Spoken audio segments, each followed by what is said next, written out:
Hello, everyone, and welcome back to the Chris Beats More Sports Podcast.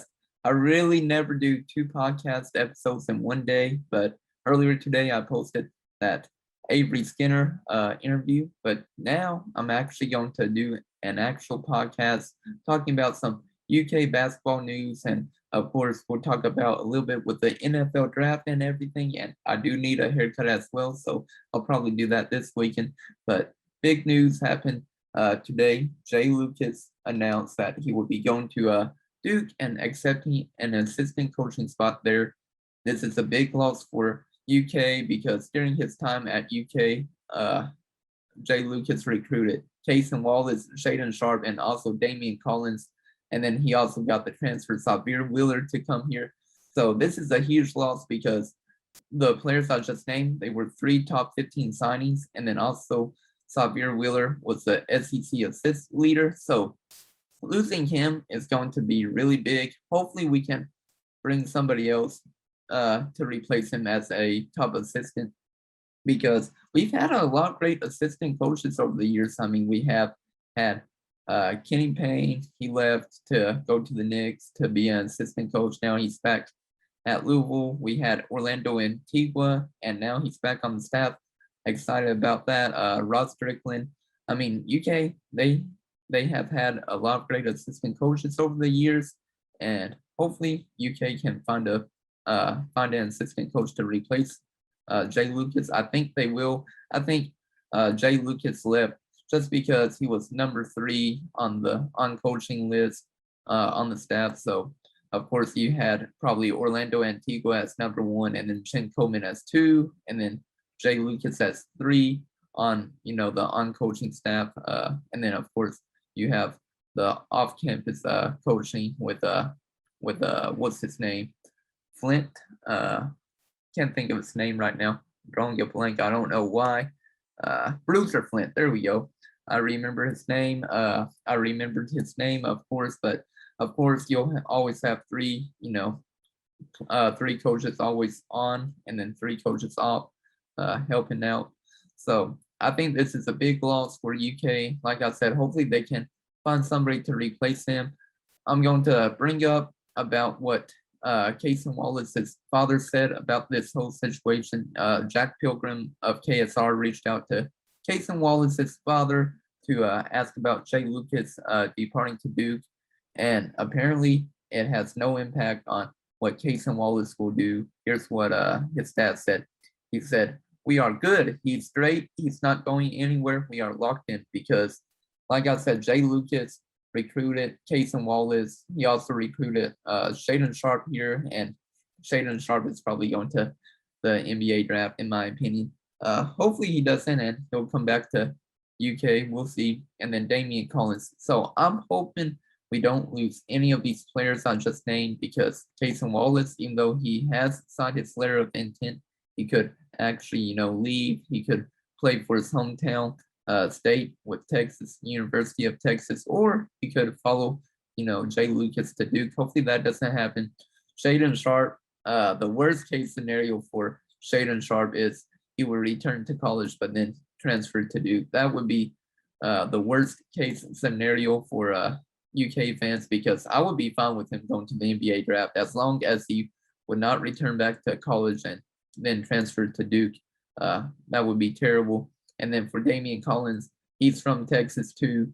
So he has a chance to, transfer back home or maybe to Duke. Hopefully that doesn't happen. I know he announced about a month ago he would be returning to UK. So hopefully he stays with that and he'll stay at UK, but we'll have to wait and see what happens.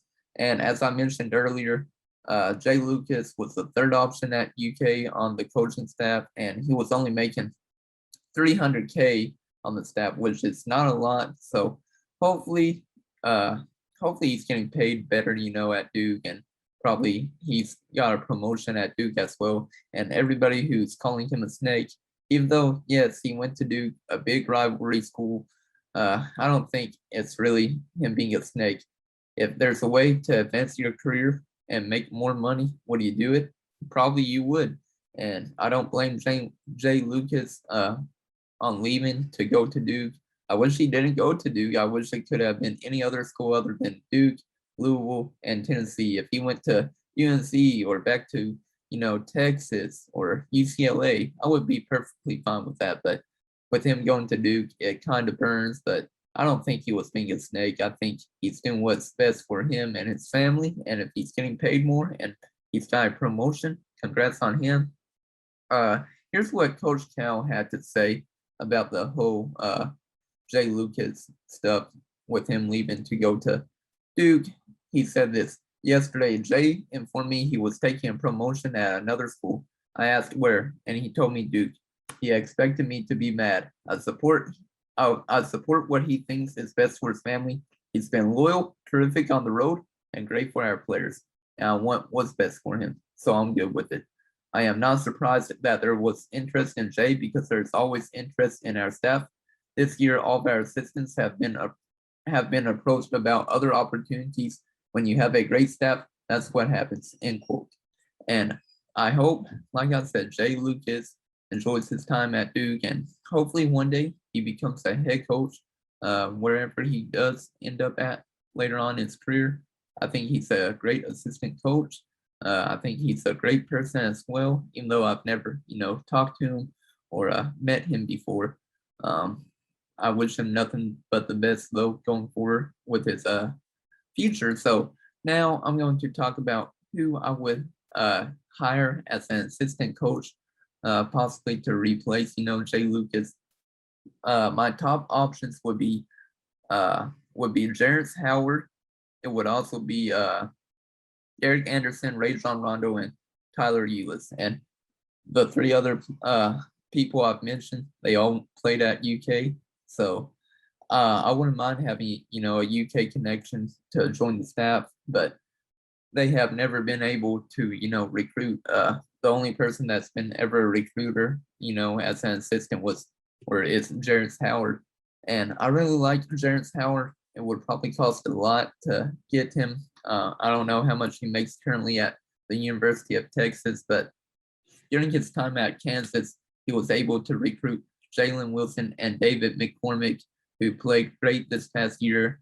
Got Kansas got Kansas an NCAA championship while they were there, and also Jalen Wilson and David McCormick both combined for 30 points in the NCAA championship game, which is key. So I think, like I said, Jarrett Howard, I think he's a great recruiter and probably a great assistant coach. And hopefully we can get him from the University of Texas if Kentucky does decide to go after him. I mean, Kentucky went after, Jay Lucas, who was an assistant coach at the University of Texas, and he went to UK. He wasn't here for long, and now he's going to Duke. And this kind of really hurts UK because uh, the new Duke head coach, what's his name? Drawing a blank again, but the new Duke's head coach, he has never, been a head coach ever in his career. He went from being an assistant to, being the head coach after Coach K retired. John Schneider, that's his name. John Schneider, I remember now. But John Schneider has never been a head coach before, and to just see that Jay Lucas is going to Duke, even though John Schneider has never been a head coach, it kind of hurts. Uh, like I said, it kind of hurts as a fan base to see, one assistant go to a big rivalry school in Duke. But like I said, I don't think he's a snake.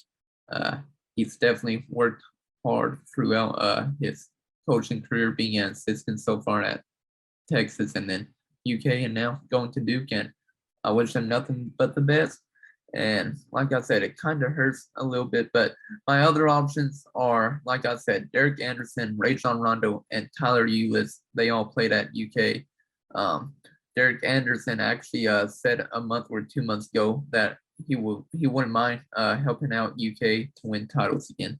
Uh, Derek said, "Would love to help my alum get back to winning titles." End quote.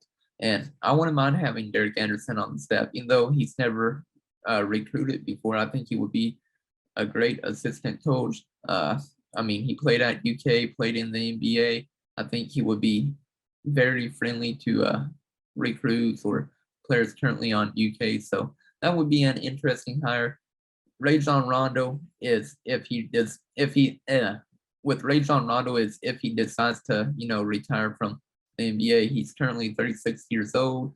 He could still play for another year or two. He led the Cavs team this past year, and they almost made it to the playoffs, but sadly they lost both games in the play-in tournament. And uh, like I said, Rajon Rondo really carried that Cavs team this past year, and I'm sad that they couldn't make it to the playoffs because the play-in tournaments, which I'm not really a fan of.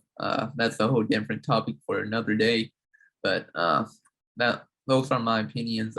Also, Tyler Ulis. I know Tyler Ulis about probably a month, 2 months ago, also got into a bad car wreck, so he's healing up from that. But if we have a choice, I wouldn't mind getting Tyler Ulis on the team. I know we're about to also lose Brad Calipari. He was only a grad assistant though, so not really a huge loss with Brad Calipari in my opinion, since he's only a grad assistant. But like I said, very disappointed with losing Jay Lucas. Wish him the best going forward. But those are my top choices. I'm going to talk now a little bit about Antonio Reeves. Um, and then after I talk about Antonio Reeves, I'll also talk about the NFL draft. So with Antonio Reeves, he finally committed to UK. Everybody was afraid that we were going to lose him to Oregon because Oregon promised him playing time and then also NIL deals. So those are two key factors now with NIL.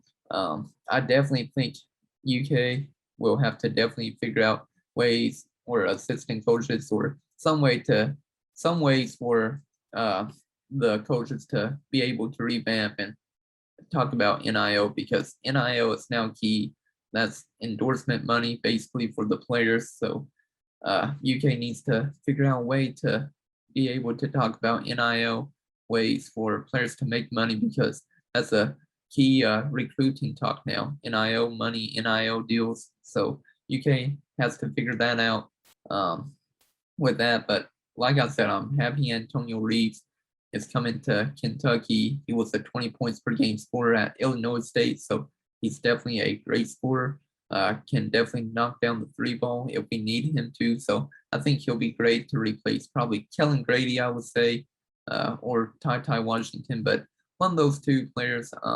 But I'm really excited to see what next year's team can do, as long as they can keep the players that they have on their roster currently, because losing Jay Lucas is a big key factor, because I don't want to see Casey Wallace not sign or like try to get out his letter of intent since he's already signed. I don't want to see Damian Collins transfer, or I don't want to see Xavier Wheeler transfer at all. I mean, those would be three key players on the team next year. Shaden Sharp, we'll see if he comes back. I don't think he will, but we can't lose any of these players. And like I said, I think getting Antonio Reeves and keeping this roster as is currently will be fine. I wouldn't mind adding another guard if we could. Probably my lineup for next year could be, I could see it as maybe if Keon returns, possibly. I would say Xavier Wheeler. I would probably also put Casey Wallace at the 2.